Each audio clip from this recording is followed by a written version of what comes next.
to the Video Words podcast. So I'm the host for this episode, and I have Thomas, our team member, join me from London. Hi, Thomas. Hi And there. as a co-host of this episode, for this one, we actually invite Erickson from Meta, the remote presence team, to join us as a guest speaker. Hi, Eric. I want you to actually introduce yourself to our audience.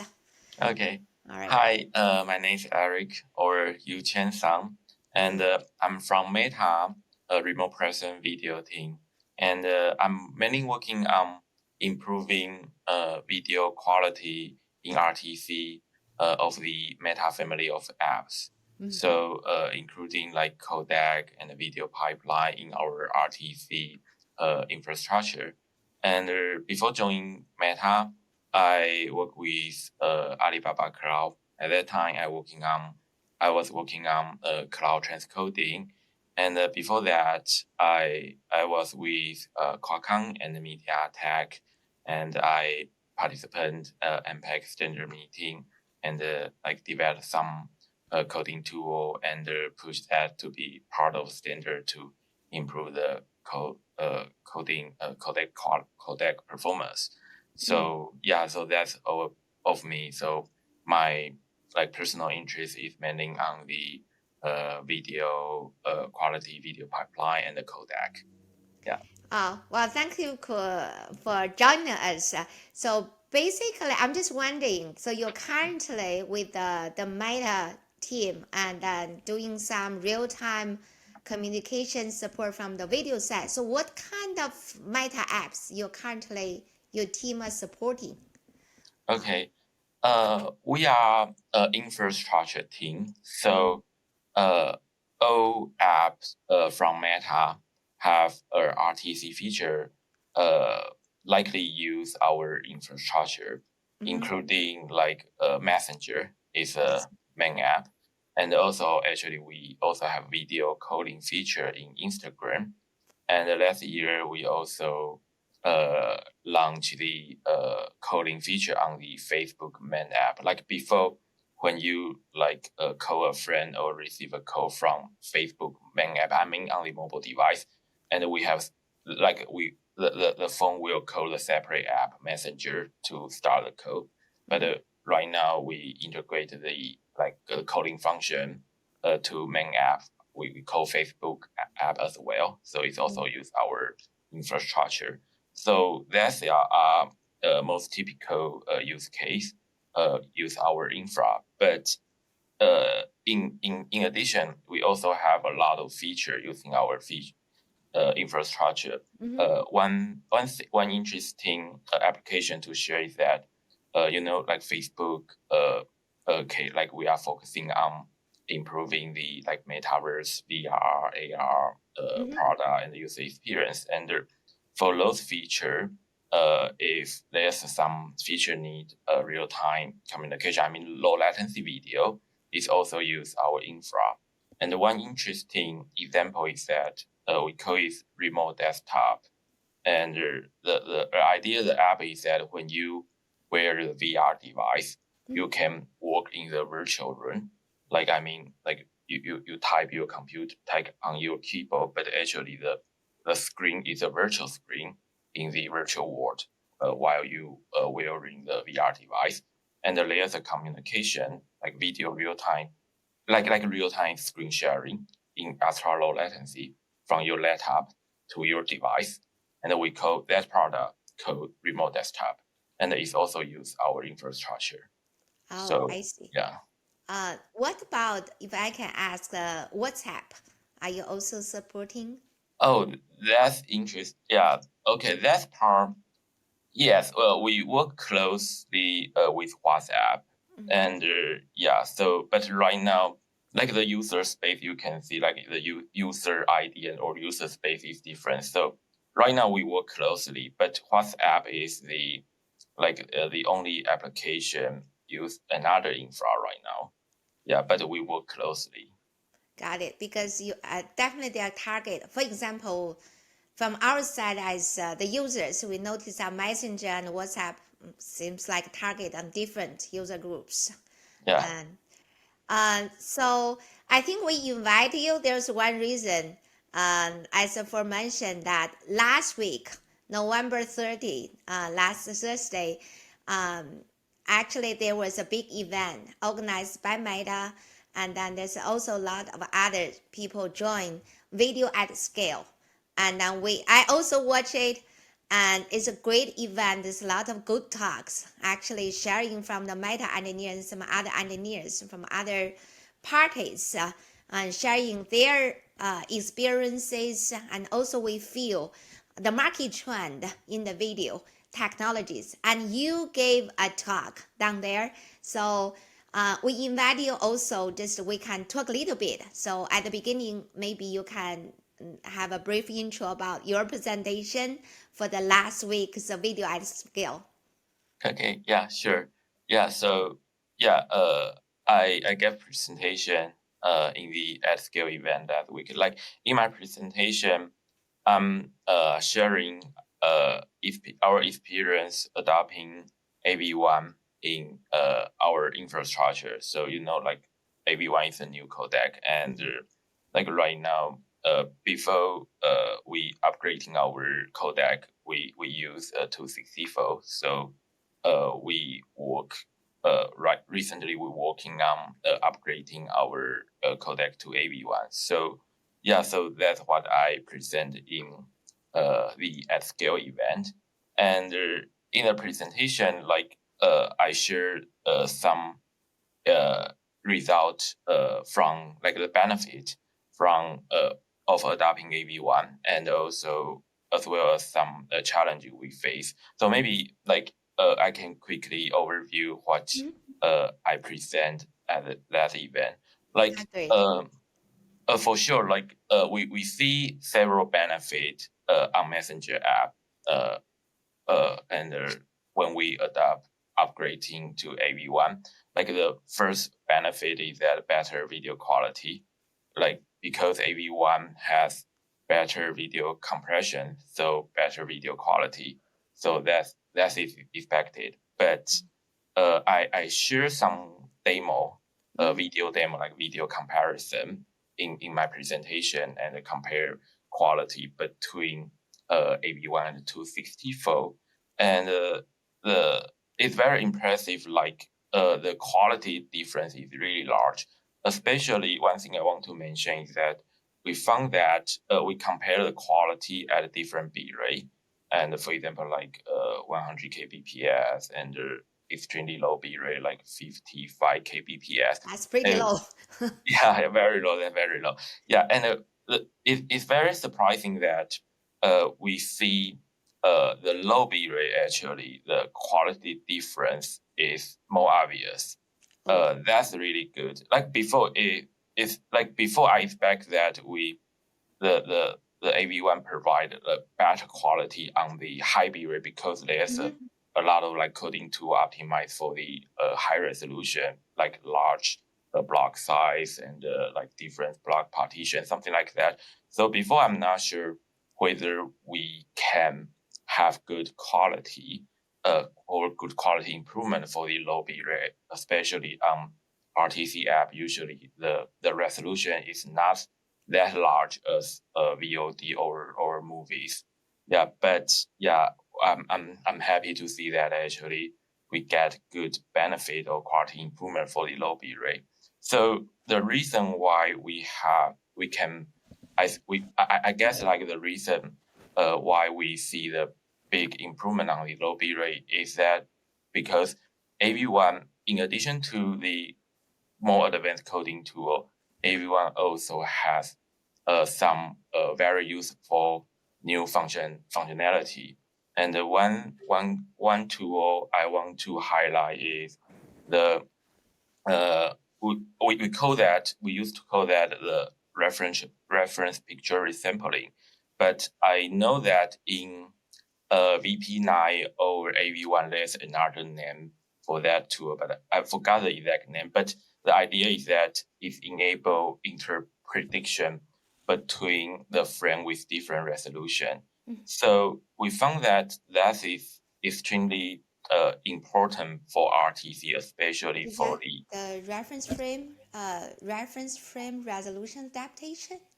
Yeah, that could be the name because I'm with MPEG before. In MPEG meeting, we call that RPR, reference picture resampling. But I see. when I talk to AOM guys, I noticed that on AOM the name is a little bit different, but the concept is the same. I see. Yeah, Yeah, that's right. yeah. So the thing is that because to that tool enable the sender or encoder be able to quick adapt to the network. Like one challenging we have to deal with is that being able to deal with the two issue when we're talking about the adapt to network. Two issues is important here. One is changing bandwidth, and the second is the packet loss. And in order to handle the changing bandwidth, usually sender has to adjust the resolution and the FPS during a call. But the challenge here is that for most codec, changing in resolution usually means that the encoder has to encode a keyframe. But encoding a keyframe would introduce a bitrate spike. Right. Yeah. And the That's the likely, big ones. yeah, the keyframe, like we are codec guys, so we know that like the keyframe usually the size is larger than p frame.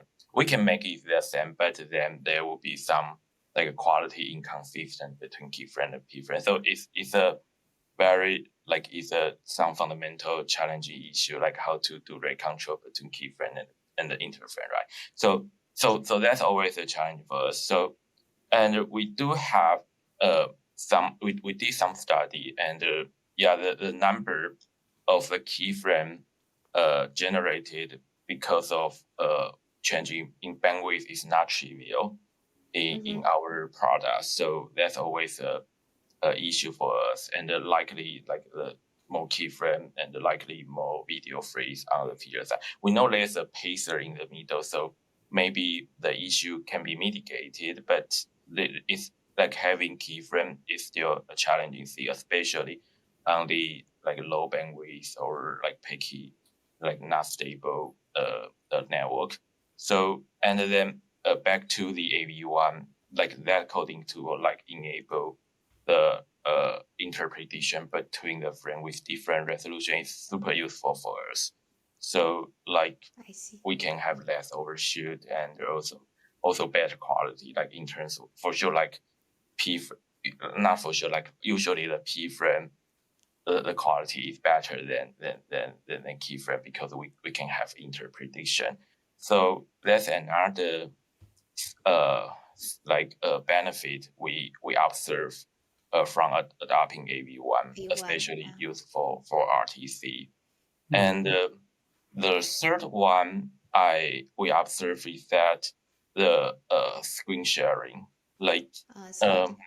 screen sharing is very important use case for us. Like in video call, usually we will share screen, and especially like there's some app I just mentioned, like remote desktop is a pure screen sharing. That's right. That's you mentioned even in the with a Quest, right? For TVs and the VRs, and then you also have that kind of like virtual desktop. Yeah, that's true. Yeah, so screen sharing content, like screen sharing is an important scenario for us.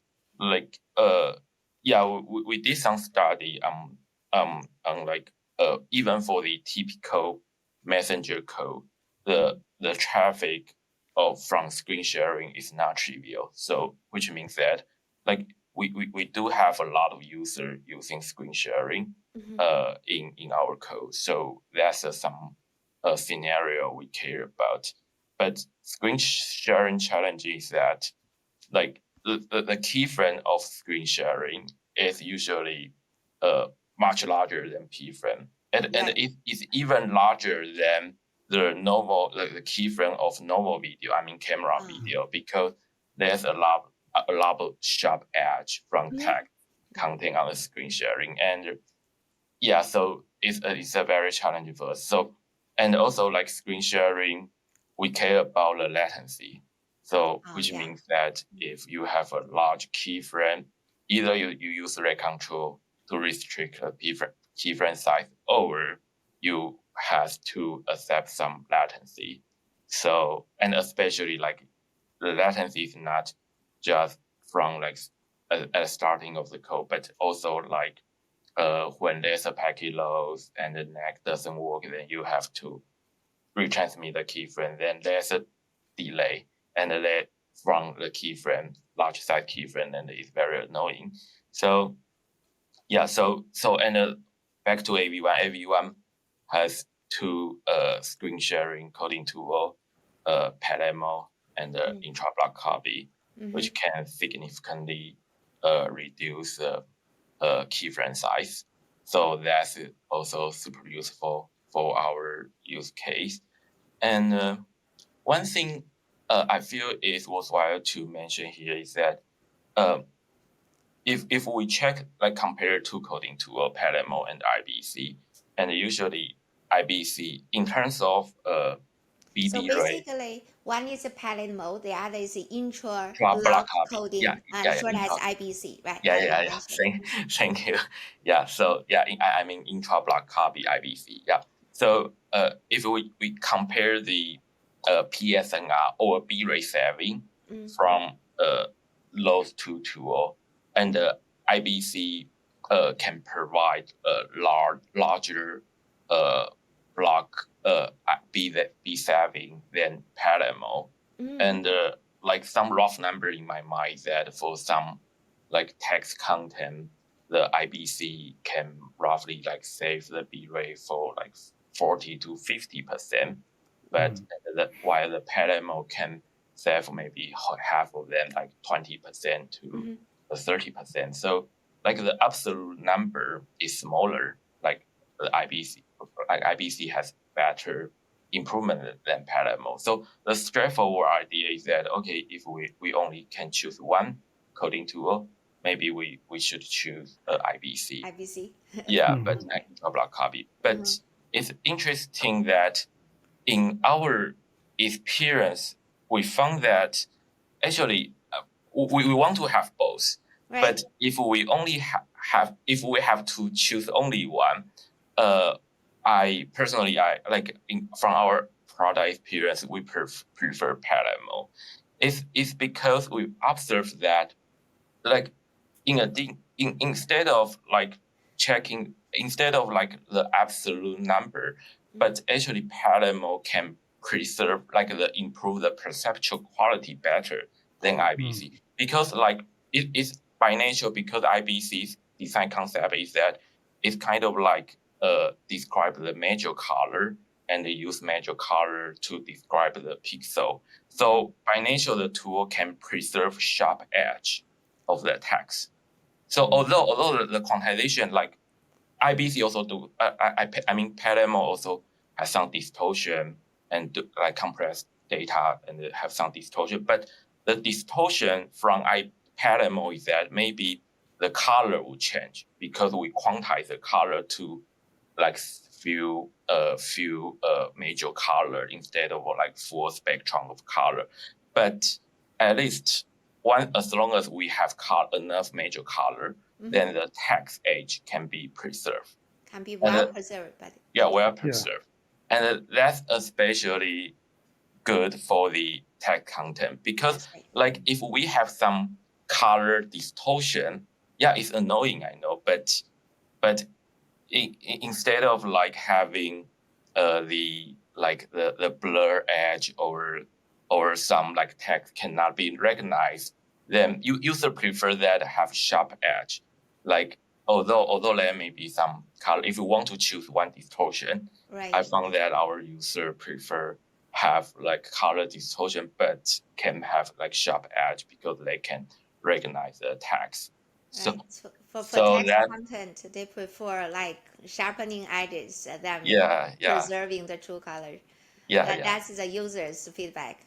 That's what I want to say. So and for AV1 it's perfect that the baseline profile supports both of screen content tool, because like we know in HEVC we also has these two coding tool. Right. But the problem for us is that those tools is in the screen content coding profile, and so the hardware supported may be an issue for us, because like some hardware vendor may support the baseline profile, but for screen content coding profile is not always be supported for the hardware chip.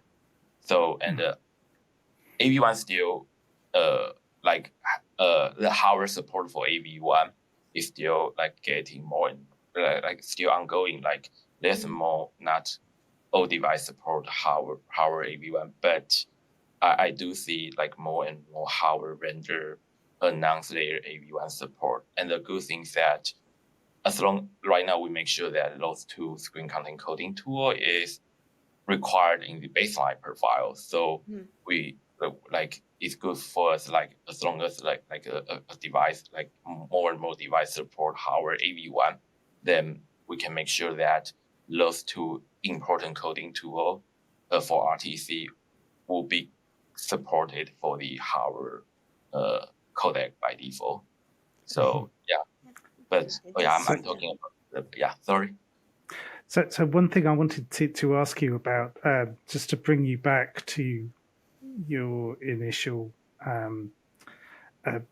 breakdown of the reasons why you investigated AV1, is that you're very interested in low bit rate and resolution adaptation.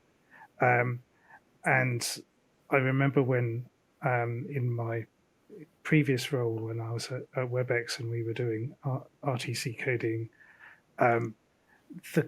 there was often a debate about what a new codec should do. Should it provide improved quality and higher resolution very often, or should it allow you to reduce the bit rate? How do you see the emphasis between the two? I mean, being able to use lower bit rate might mean you could use 1080p instead of 720p. Is the emphasis within Meta much more on supporting mobile applications where you want to, where you very often have much lower bit rates and more difficult connections? Okay, so I think it depends. Like, we do have a different user category. Like, there's a high-end user and low-end devices. So, and I may not be able to share like the distribution of the user, but I can say that like we care about both low end and high end, and we do have another. We also have a lot of project focusing on improving high end device. For example, like we are pushing the high resolution video call as well. So, but that's another challenge. Like to enabling high resolution video call, the more challenge is that we have to make sure that the code is capable of using high resolution. So there's a lot of interaction between video pipeline setting and the BWE, something like that. But in short, we do care about both. We do have a use case for high end. Right. So basically you care the whole range, right? The high end as well as the low end as well. Even though you just now mentioned that A1 presents a good performance in the lower end, like a low bit rate and low bandwidth, relatively lower quality. But then on the high end side, you also care about the quality down there and push for high quality RTC communications. So sorry. Yeah, carry on. And another thing is that yes, in addition to typical video calling, again, like we also have some special use case. For example, back to that remote desktop case. Actually, the network is like the local network, so the network condition is very good. And in that case, we definitely need like very high end video, because like it targeted for the like virtual screen. So like we even looking for, if that possible, we can share the 4K screen with extremely low latency. And in that case, it's also challenging. Like before, we saw that it's perfect network, so maybe the codec, the coding efficiency is not that important because the bandwidth is very high. But actually, it's also important because if we want to push to 4K, and also here, the virtual screen it is a two-way communication. I mean, like when you care about latency, so which means that when you typing, like the user will not, the application will not accept like large delay. Like I mean, the latency requirement is much restrict than the normal video call. So in that case, so there are quite a few specialist products for these kind of remote, local remote desktop, so wireless screens and things. So people develop usually much simpler codecs than AV1. So it's interesting to me that you're thinking about AV1 in this application domain where lots of the competitor products that are maybe doing hundreds of megabits per second on a local wireless link are using something very simple. So how do you see that balance? I mean, is complexity then going to be a real issue doing 4K screen share with AV1? Okay. I can understand. Like we prefer a simple codec. Actually, the reason in my mind that if we care about the end-to-end latency, there's a two contributor. Like one is the like compression is from like transmitting the data through a network. But if the codec itself is too complicated, then encoding latency will be dominate the latency, the end-to-end latency. So it's you are right. It's a trade-off between these two. So processing delay as opposed to the network communications delay. So that's true. So in this case, I foresee that AV1 would getting more popular in this case once we have hardware encoder support to deal with the encoding latency issue. But actually, this is a very good example, like use case for AV1 over for the reference picture resampling. It's because like although the average B rate of this the local network may be like good, but there's some B rate change in the middle of code. And again, like we care about latency. So in this case, we need very quick adapt to the network, like adaptation to the network. So in this case, like the change in resolution is very important in this case. But again, if the changing resolution result in the keyframe, then there's extra delay. So you see, like this is a perfect use case, like this local screen sharing to use the reference picture resampling. Yeah, so I think for people who don't work in the RTC space, it's really important to understand how painful keyframes are, and how much trouble they cause if you're on a video call or doing something, because it's not just that you have to send a lot of data very quickly because you can't predict it from what came before. It's that you might send too much data for the network, and so you might have to send it again. So you send your keyframe and it's too big and you get more packet loss. So you reduce the size of the keyframe and you try again and it's still packet loss. So you keep on going. So conventional codecs can cause huge pain, can't they, in these kind of networked scenarios where it's intrinsically uncertain how much bandwidth you actually have when network conditions are unstable. Yeah, I agree. Yeah, that's true. And another perspective is that because in RTC, we want to keep end-to-end latency low. So in that case, we cannot do much buffering on the receiver side. I mean, on the traditional VOD application, I guess like how they deal with the keyframe overshooting, that they have some buffering on the receiver side. So like they can mitigate that B-rate spike. Yeah, But in the RTC case, we cannot have that. So we care about like VBV delay much more in RTC than the like VOD use case. and the VBV buffer maybe have to be smaller, right? Yeah, in the yeah, RTC case compared to VOD. So Yeah. just now, I think you talk quite a bit of the advantage yeah, deploying AV1 for the RTC. So there's always got to be, it comes along with the pros, right? So yeah. so we like to hear that one during the process you're deploying AV1. So what are the challenges that you have faced? Yeah. Okay. Yeah. So, during develop process, we do have some learning and encounter several issues. Like the first issue is a binary size, and The binary size of the app, app, right? app. We especially for the mobile app, we care about binary size. So I mean, the problem of binary size is that when we upgrading to the new codec, we have to include the codec library to the app, and the size, the library size is a main concern for us, because the reason why we care about the app binary size is that binary size is direct to the have direct correlation to the app update success rate.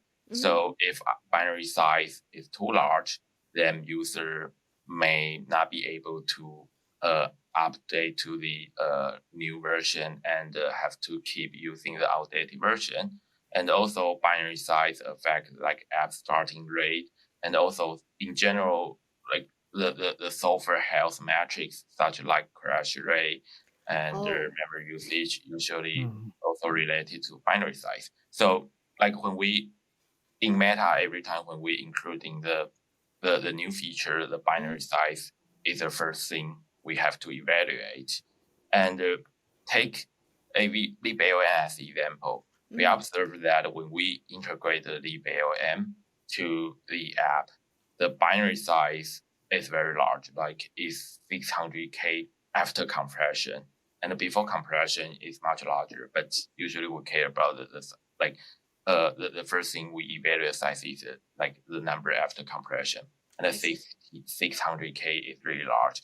And to give some comparison, like for the OpenH264, the binary size after compression is about 200K to 300K. Oh, so 200K to 300K. Yeah, so LibALM, like almost double. Yeah, it's double. So that's the first thing. And we do have several ways to mitigate that.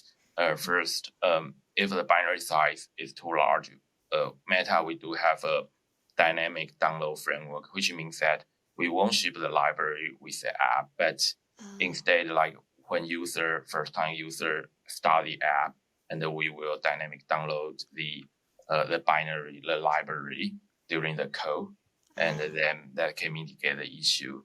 So usually that's a first go-to for us when we want to integrate a large binary size library. But the challenge is that in our experiment, the dynamic downloading is not reliable, not perfect. So we did see some download failure, perhaps due to bad network or device issue. But for sure, this download failure would impact our user experience. So instead of relying on dynamic downloading, we do want to optimize the binary size. So we did some investigation on the LibALM and have some binaries. We can optimize binary size. For example, like one thing we observed is that in current LibALM implementation, quantization matrix, there's a coding tool called quantization matrix, and it took about 10% of total library size. 10%. So so with some, but current implementation, the QM quantization matrix implementation in the BLN is not perfect. So we did some optimization on the implementation. So, and then we can save half of the size, like reduce the quantization implementation from 60K to 30K. So yeah, we are thinking to upstream that improvement to the BLM, but yeah, it is still under plan. But I mean, we have some optimization can reduce binary size, but I see. also, but right now we want to. Right now we are in the process of developing AV2, right? So actually, Thomas and I and Google has a proposal to AV2, the AOM. Like if we can, like from our proposal, if we can further like redesign, revise the binary, like the quantization matrix design, actually from our proposal, the overhead of binary size can reduce to like can save up to 99% binary size. I mean, like we only need 1% binary size compared to the QN quantization matrix in the AV1. That's like huge. our proposal 1%. Only need of 1% the original, binary size. 99% reduction. 99% reduction. So so this is a binary size challenging, and also like we can play some system level or app level optimization. For example, like for the app, in addition to RTC, maybe app also have other features such as like a video message, which has like a device transcoding on the device, which also need codec. So we can make those devices share the same library, so that can like optimize the overall app binary size. And another way is that we can also use the built-in codec support in the device. For example, right now, if Android already support, like new Android 4 already have some codec support, we can direct use the device supported codec instead of adding new library in our app. So so there's a couple of ways to mitigate binary size. But in short, we care about binary size. So that's something. That's something we have to think about if we want to design the new codec. Like from product perspective, binary size is an issue. And in addition to binary size, memory usage is also an issue. Like one thing I can share is that in our A/B test, and in the first few rounds of A/B test, we see a app crash regression. I mean, like more crash in the AV1 code compared with the 264. And dig into that, we found that those crash regression is out of memory crash. And like at the beginning, we suspect that maybe there's some memory leak in the AV1 library. But after some investigation, we found that that's not the case. So we suspect that there may be, like for the user, like there may be some other background app causing the leak. But the issue is that if the codec use more memory, then there's a higher chance triggering running out of memory and triggering the crash. So which means that like having increasing memory usage, although there's no memory leak, but will still result in some regression on the crash from app's perspective. So what actually exactly caused more memory consumption for AV1 as opposed to 2C4, for example? Why? I think that could be some, because there's more coding tool and we need more buffer, right? So that could be by nature, like we should expect more memory in the software implementation if for the new coding tool and more But the thing is that it would be great if we can try to reduce the like redundant or unused memory, do some like software optimization. So so that's the second challenge for us. And the third one is that AV1 need more computing resource. It's not surprising because This is a kind of expected, right? So I have to say that you gave the presentation, even though a lot other people already mentioned that the deployment of AV1, we did something similar previously, but still like Meta is actually leading the trend, especially in the UGC, and then there's a huge volume of user bases down there, and then you gave the talk that Meta is deploying AV1 for real-time communications without hardware encoding available. You actually rely on the software implementation, even on mobile devices. Then this is actually a huge message that has been passed on to the community, because everybody still, I think it's quite some of them still had the impression that AV1 was very complicated. There's a lot of coding tools, make it really nice, but just so complicated right now on mobile for real time, and how could that happen? Right. So bring up this topic. People say, what about complexity? What about computational resources? That's true. We like during development process. That's really a challenge for us. Like, I mean, we can select, like, for our first step is that we can select device. For example, we can only enable the AV1 for the high-end devices, and then that's for our first step. And you are right. Like on RTC, it's more challenging than like UGC or VOD. That on the RTC, in addition to decoding, we also need to do real-time encoding. That's a challenge.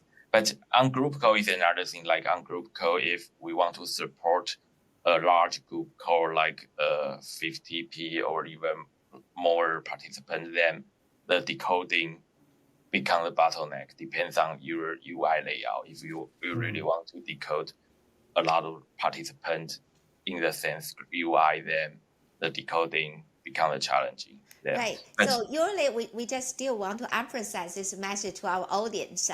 And even though we take it for granted, so for video encoding and video decoding, the encoding side is a lot more complicated than the decoding side. So encoder always consume the majority case, or almost all the cases, consume more computational resources and underlying power as to the decoding. But as you just mentioned, in the group call, and you have only one encoding, right, to encode the local video, but then you have so many incoming streams that need decoding. When the number of decoding instances become increased, and then decoding is also become an issue. Yeah, that's true. Yeah, that's the reason I feel the real-time communication is very interesting topic because like we have a lot of scenario and use case we have to deal with, and each use case has different challenges. We have like in P2P code, the challenge is encoding, but in group code, decoding even become more challenging. So go back to the adopting AV1, like complexity of AV1, how that impact the RTC in our experience. You are right. Like we can, like for the high-end device, okay, we may be able to ship that, but we also want to cover the mid-range device. So okay, so let's go step by step. Like for high-end device, we assume that is not that challenging. But as I mentioned before, like even for high-end devices, there's some challenge which was surprising. For example, like memory usage resulting the app crash is one surprise. So, and to deal with that, how we mitigate the problem is that we design some codec selection mechanism. Like because we found that the memory usage is related to resolution, right? So like the way we mitigate the problem is that, okay, we use AV1 only on the low resolution and mid resolution, but for the higher resolution, we fall back to 264. So this way can mitigate the memory regression or crash regression. And actually, in general, like the hardware codec is preferred for high resolution because of power consumption. So personally, I also believe that that's a good idea not to use the hardware, not use AV1 for high resolution until the hardware AV1 codec support become available. So that's one thing. So we'll know that Apple, the new phone, start to support AV1 hardware decoding, but we just hope that the coverage will become larger and larger down the road for hardware decoding support for AV1. Yeah, and we are also looking for hardware encoding support. Yeah, we'll also. Yeah, that usually takes a lot longer. Yeah, that's true. Especially in our experience, like in first few release of hardware encoder, usually those implementation is optimized for offline transcoding, not for RTC. It may take several iterations for hardware vendor to optimize their implementation for RTC. For RTC. And also hardware encoders for RTC can have a real problem with the very challenging content and rate control that you have for very low latency. Basically, it seems to be like a fire and forget kind of rate control. You throw a frame at the encoder and hope it comes out the right size and make some adjustment. And that's very difficult to apply for RTC, I think. And sometimes we may have to do some re-encoding because it's not quite accurate, but that will also impact the delay, that kind of things. But we just hope that will happen down the road. But at this moment, it's very, very, I think, fascinating for us to actually listen to how you tackle this. At least you actually mentioned there's some optimization we can do for AV1. Now you also mentioned that there's some use cases you actually switch, right? Fallback from AV1 to 2C4. And so you maintain actually currently 2 codec format inside one app. So would you do that dynamically in a call if things change, if the resolution changes or if the bit rate changes, or maybe if the local power consumption gets too high? Are these the sort of things you do? Oh, okay. So basically, the Tom's point not only just adapting to the network condition, but also adapting to the local power consumption. For the switching. That's true. And actually we did that, and actually we found that very important. Like one experience I want to share is that, like, I just introduced the mechanism like codec selection based on resolution, and we also have high-end devices. So we can have as long as we have high-end device and those mechanism like select a codec based on resolution. In most cases, AV1 we can get like a reliable AV1 code, but we found some issue on some high-end device, like some freeze regression or some crash, some bad user feedback.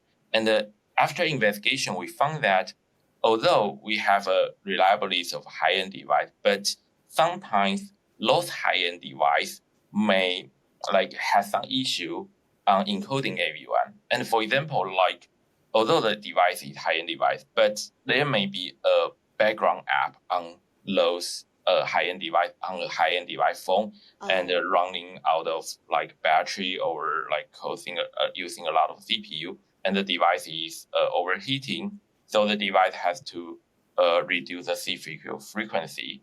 And in this case, the device may not be able to encode the real time in certain period of the code. So, and we do, in my presentation, we do collect some data from a messenger, collect the encoding latency data from messenger.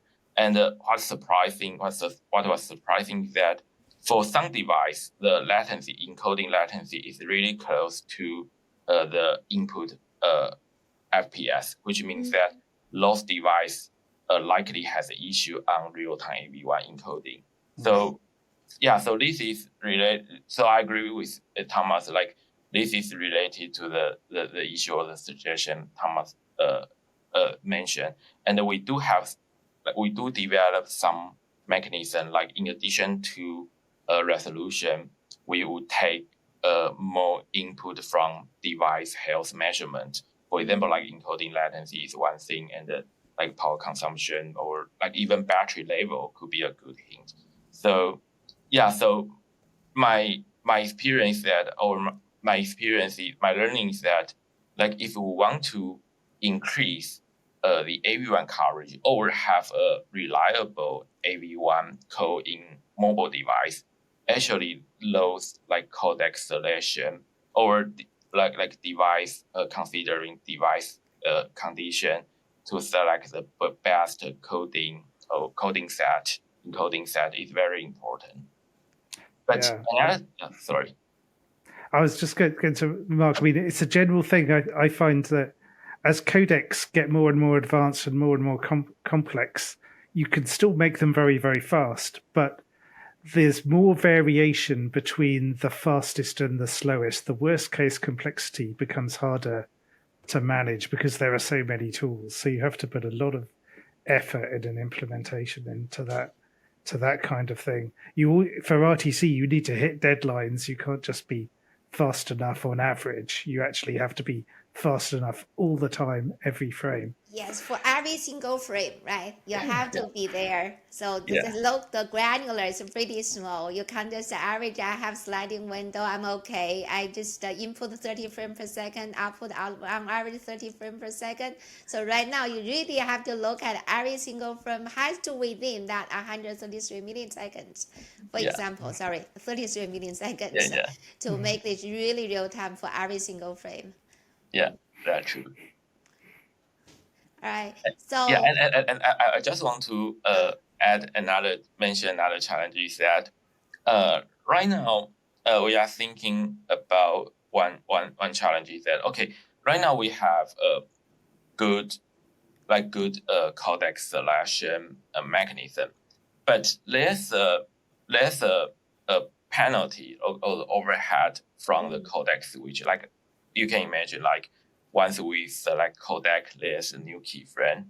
The encoder need to encode, and in general, we don't want to like keyframe result a lot of issue. So actually, right now, I'm thinking, and my idea is that like the reason we have to select switch between codec is that the encoding complexity, right?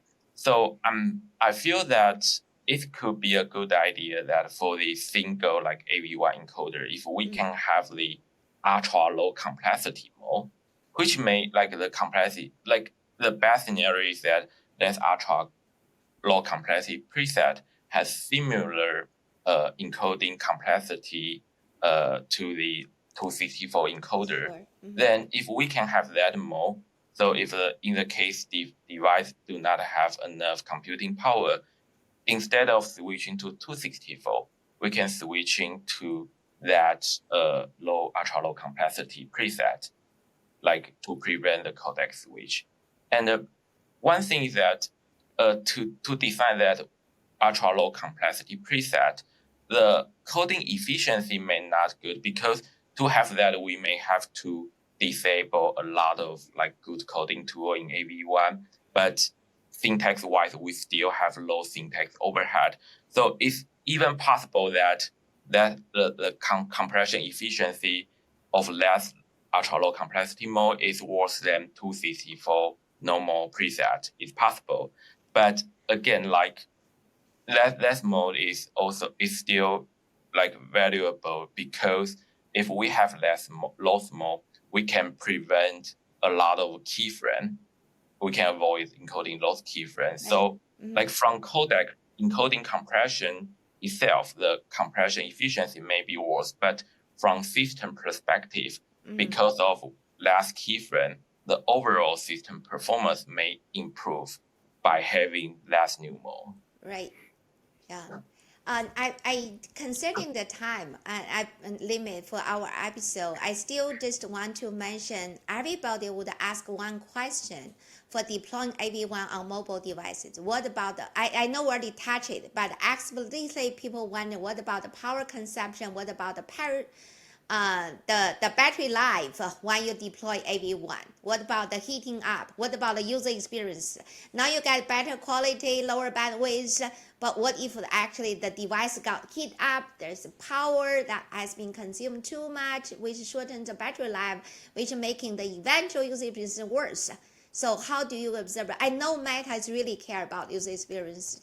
Yeah, that's true. So I think that's something like power battery usage regression is something we have to take anyway if we want to have like better, like more advanced codec, because there's more encoding complexity. So we did some investigation on the power impact to the app. I mean, especially from app perspective, we did some encoding comparison, and also like standard community did a lot of study on like how much encoding time increase compared between like new codec such as AV1 versus 264. So those number has been available in the standard study or a lot of research paper. But what we care about here is from app perspective, what's the power impact? Because the encoding is just one part of the app, and likely is not the major part, because the most power made from like display and the network transmission. But to get a number, so we measure the power increase of a AV1 code on a Pixel phone, and how we did that, we hack a phone to remove the battery and connect the phone to a power meter. So the power is from power meter, and when we start the code, and we can measure like how many power consumed by a phone, and measure the number by the power meter. And in our test on the Pixel phone, we found that the power increase from on the AV1 compared to 264 is about 4% to 11%, which means that and the number depends on which encoding preset the phone is using. But in general, like 4% power increase to 11%, and that is not a trivial number. So you meant the 4% is the overall. Overall. It's not just compare the power consumed by 264 encoder. No, it's an overall app. Okay. Yeah, overall. So the majority of the power consumption comes from the app. And keeping the phone alive and those kind of things. Yeah, and also actually the majority power is from the display. So if you change a different display setting, you will see the power consumption change a lot. So, but the number I present is the overall power. As I mentioned, like from 264 to 81, that will incur 4% power consumption.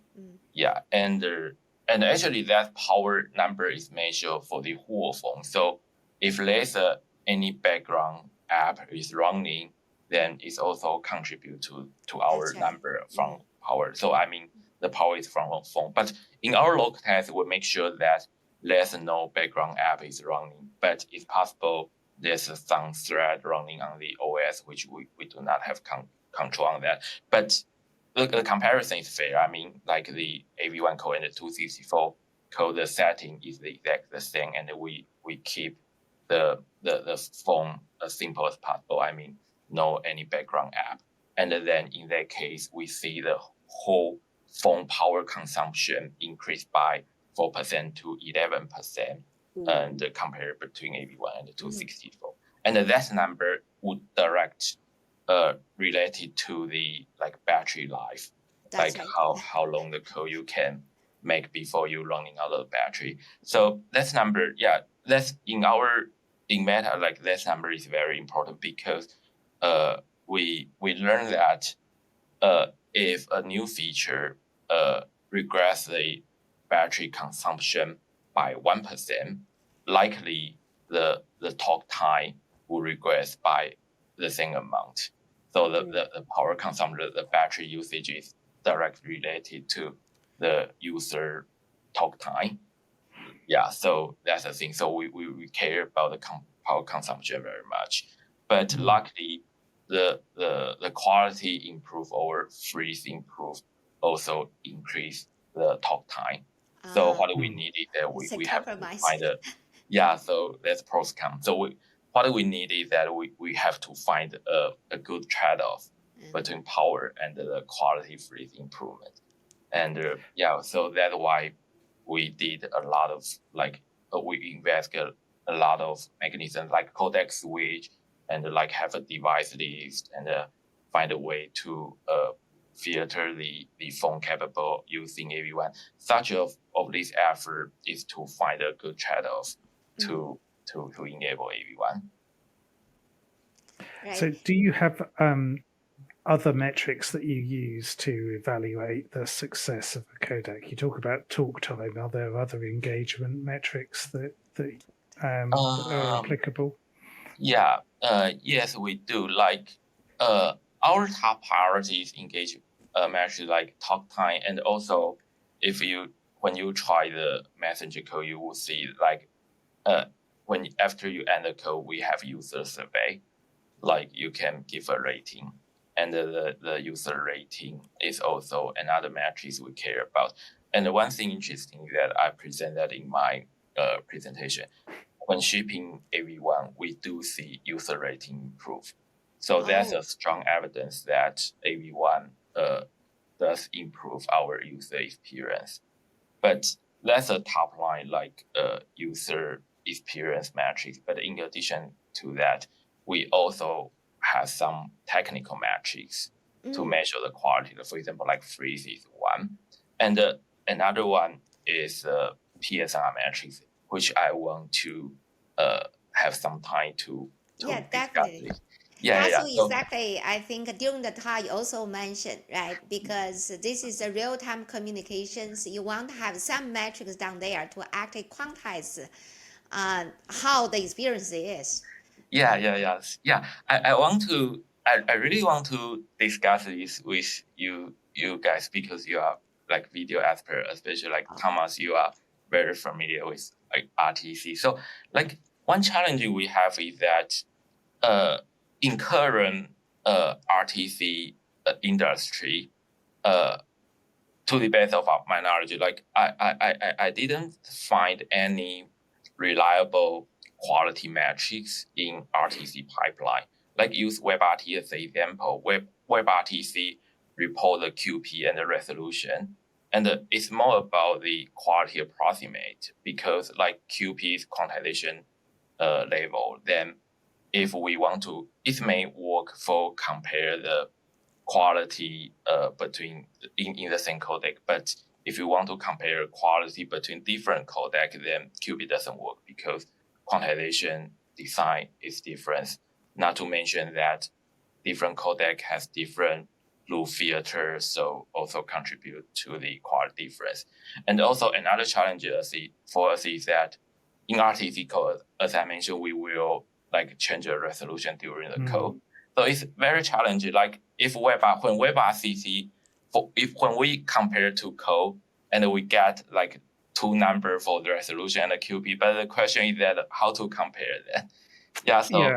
It's basically impossible. I mean, I think I remember we did go through this loop when I was with WebEx, and there were lots of issues because I mean during the pandemic there was big competition between the different vendors of video conferencing, and one was Teams better, was Zoom better, was WebEx better, in terms of video quality, and you would get reports about comparing the two, but it's incredibly difficult because you would try to take like PSNR measurements, but you have to sync up the frames between the output and the input.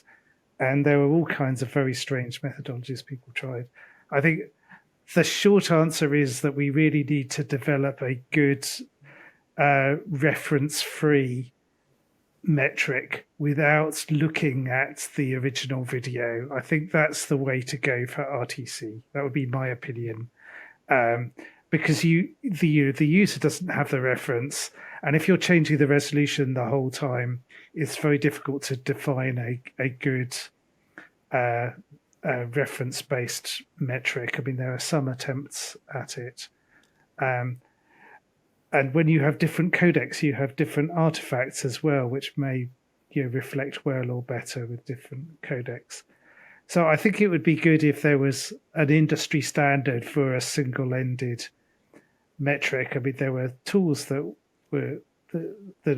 I'm sure the video conferencing providers use and experiment with, but to get a single number, I think it needs to be on the received video. And there are lots of other things like intraframes affect your perception of video quality. Even if the average PSNR is really high, there's an effect that maybe the worst case video is what dominates a user experience. If they get 1 or 2 seconds of terrible glitchy video, they think the whole call is bad, even if the PSNR is really high overall. Yeah. I think this topic has been, because we all know that it's a standard organization referred to as Video Quality Expert Group, which actually has been there for a long while and still constantly, continuously, persistently pursuing how to actually measure video quality. As I think both of you already mentioned that the freezing, right? So video not just looking at the per frame quality. Video is a three-dimensional signal. There's a temporal layer, that dimension. There's sometimes like you got video frozen. That actually is one of the worst experience a user would be backed. And so how to get that measure? We're also interesting to learn that what's the current adopted scheme on the meta side to actually measure the user experience in terms of video quality or video experience overall. So I'm proposing a method. Right now, how to measure the video quality? We develop a system. Like first of all, like I agree with Thomas. Like at the beginning, I think about the non-reference matches because like it's more reliable. We don't need the like the source frame, and we can do that on the receiver side. Especially one thing is that, like although the sender may send a high resolution, but on the receiver render, maybe like in terms of UI, maybe actually we are rendering thumbnail, some like small resolution. So actually that's the real user impact, like how users see the video. So the receiver size metrics makes more sense for me, especially like non-reference. But the challenge we have is that for non-reference metrics, I personally feel that still some gap. Like I mean, there's still a good research topic, and also in pipeline, the complexity is a concern because we don't, as I mentioned, like more complexity would reduce the battery and reduce talk time. We don't want to reduce talk time just for calculating the metrics, right? So that's a challenge. So right now in Meta, I'm trying to promote a new matrix on the sender side, which is a PSR matrix. And how I do that is that I found that when we implement the PSR, first of all, on the sender side, we have source video, but we may not have decoded video. We have decoded bitstream, but not decoded video. And that's one challenge. So it's not trivial to do like compare because we don't have decoded video.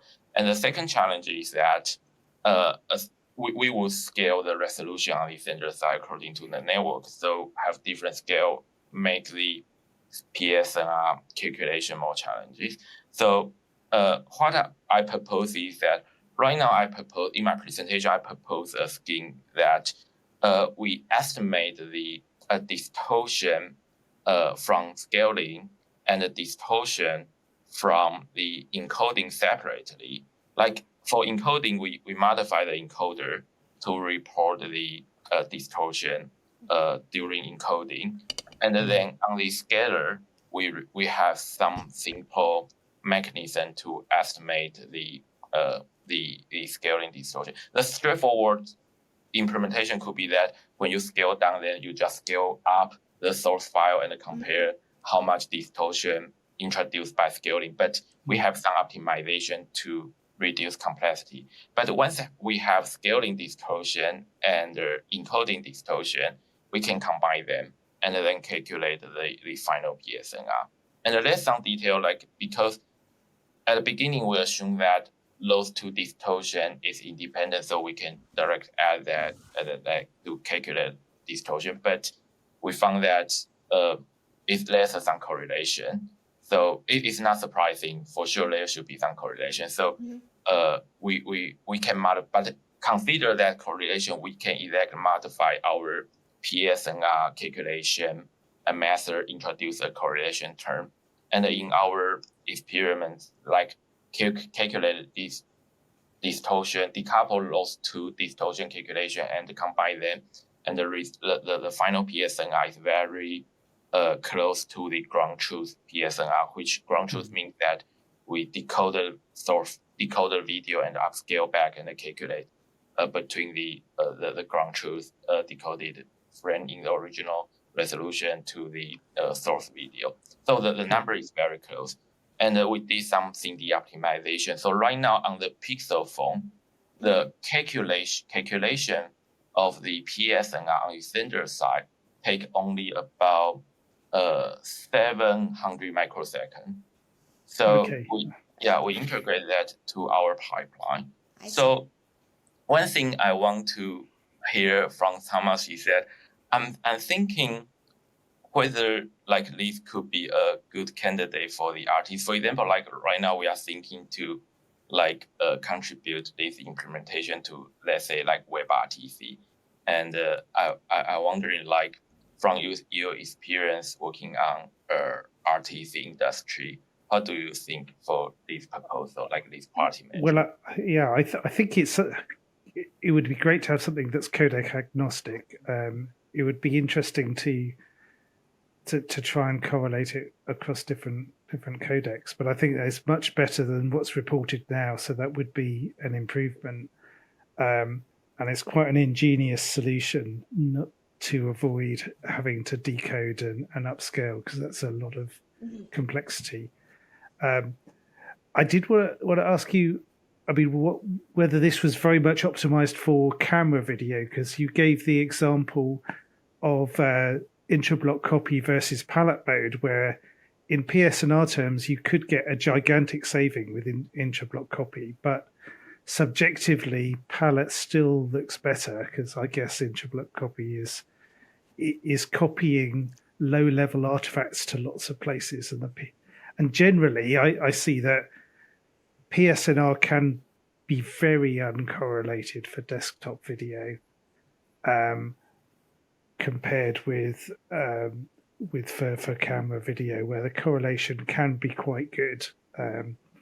So, is it your experience that it's best for camera video, or how do you see it? You mean the PSNR, or you mean the coding tool? I mean, how accurate do you think this tool would be if you had desktop video for measuring the fidelity generally? Okay, and you mean like how accurate the proposed PSNR to measure the camera video? I mean how well it correlates to subjective quality. I think quality. Yeah, we have a good understanding for camera video, but I think so sometimes it correlates much less well. I mean, I've seen some very good screen content video where the PSNR is like 33 dB or 30 dB, and it looks fine. And then you see something at 45 dB, and it doesn't look good. So there's huge variation in desktop video, I guess.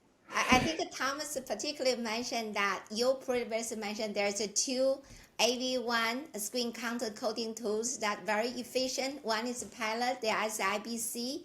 And you also mentioned that for Pilot mode, it's actually preserve the color fairly well and also making subjective quality very well. But IBC maybe on the other side, they may or may not. They may potentially generate a good PSNR, but the subjective quality is not good. So the question is, if we use PSNR as a metric, would that be really correlated well with subject quality, specifically for those desktop screen content? So Okay. that's the question. Okay. I see the question. Yeah. The short answer is I don't know. Like you know, we are struggling. We are still struggling to have how to have a quality metric. So right now the PSNR is the only solution we can have. But I can understand your question. Like I foresee like on screen content, the PSNR may not be the best measurement, but yeah, I don't have good solution in my mind yet. Yeah, I mean, I wonder whether doing SSIM might also be a possibility. The encoder could calculate that as well. I don't know how well you can predict that across scales, but maybe you can. Yeah, I think that is an interesting suggestion. Yeah, like before, I also think about SSIM, but again, like the issue we have is the complexity. Like for offline comparison, we can use SSIM over even like some like FSIM. So we can use some like more advanced metrics. But in PSN, in product, we are looking for in product metrics.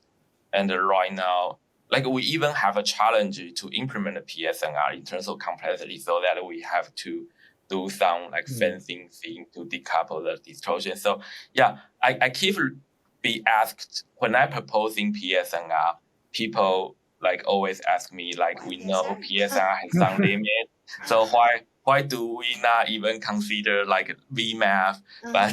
But the thing is that, yeah, I know that PSI is not the best metrics and there's a lot of limit, but here we are looking for some metrics we can implement in RTC pipeline, because we care about, like we care about the in-product experience. So less metric computation should be very light and low complexity. Yeah. But actually, as to propose it to WebRTC, I mean, that does actually sound like an interesting idea, because if you think of something like an SFU, a video switch, it can monitor if it had the PSNR, it could monitor that for all the streams and suggest to an encoder to reduce its resolution, or that it could increase its resolution because the video is easy or hard for the resolution that it's chosen and the bit rate that it's been allocated. So it could allow for a lot more intelligence on a switch. So it could be really useful.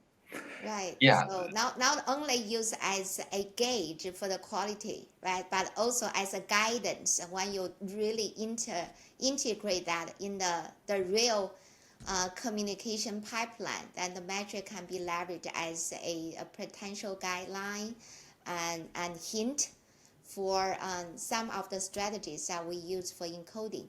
So not only we have been talking about real-time encoding, we have talked about real-time quality metrics, that how we are going to get that. Because it has to be real-time, has to be light, has to be also low power, use less computation resources and use less memory. So this is basically is the real-time thing. Has another layer of constraint, which actually also bring up potential topics that we are talking here. Yeah, and I really like the comment someone's mentioned, because like that's resolution decision also an important use case for Meta, because like people keep improving the resolution decision, like make it even more aggressive or more conservative. But the question we already have is that which one is better? Because, right. Like if you encode a larger resolution, then you have more compression versus like less resolution and has like better encoding. But yeah, as someone's mentioned, like that should be content dependent. But from WebRTC, if we only have QP and the resolution, we cannot have clear signal to direct us to the way for optimize the resolution. So that's another reason we think we are using, like we are proposing this PSNR in product PSNR metrics. Right. Yeah. So I have to respect the time, but we have been talking about mainly real time, that AV1, how AV1 actually has been already, right, deployed on the Meta side for real time communication on mobile. And then, so Eric, thank you so much. Actually, you share with us the good things and potentials, as well as the challenges everyone has brought out. And in the end, we actually, the second part, we talk about the quality metrics, because you want to quantify the qualities as well as it actually gave us good guidance and to help us make decisions while we encode videos in real time. And this is I learned quite a bit as always. And then thank you so much. We actually looking forward to experience more delivery from the Meta side, as well as I think you also mentioned during the topic, there's new codec that is being developed, which is the successor of AV1, referred to as AV2 at this moment by AOM. And then there's also something that we can do to address AV2 to serve better for the real-time communication cases. So really appreciate the time. And thank you, Eric, to come to our podcast. And yeah, we're going to put closure down there. Thank you. Thank you. I Thank you enjoyed very the much. discussion.